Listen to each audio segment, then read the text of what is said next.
On his way to recovery na ang kapuso komedya na si Bubay matapos ma-stroke nitong Disyembre. Active na muli sa social media ang komedyante simula nitong holiday season. Sa kanyang Instagram, ibinahagi ni Bubay ang kanilang Ilocos vacation ng kanyang partner na si Ken Treskier. Muli na rin niyang nakasama ang kanyang mga katrabaho sa clowns. Sabi pa ni Bubay, laugh more para mabilis daw gumaling. Sa ngayon, tuloy-tuloy raw ang kanyang pag-inom ng gamot at therapy. Very thankful din siya sa Diyos sa maituturing niyang second chance. Excited na rin daw siyang magbalik trabaho this year. Animoy nananalamin daw ang EBW Cats na si Ryan Agoncillo sa kanyang anak na si Lucho sa isang like father like son video.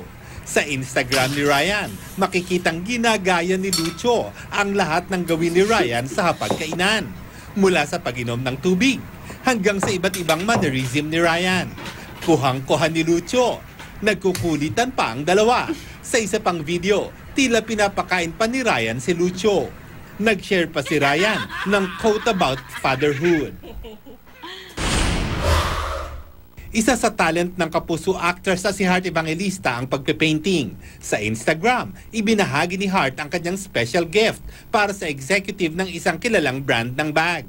Matatanda ang itinur si Heart ng Hermes executive na si Michael Cost sa kanilang headquarters sa Paris, France. Proud namang nag-post si Cost sa tabi ng painting. Lor Santiago, GMA News.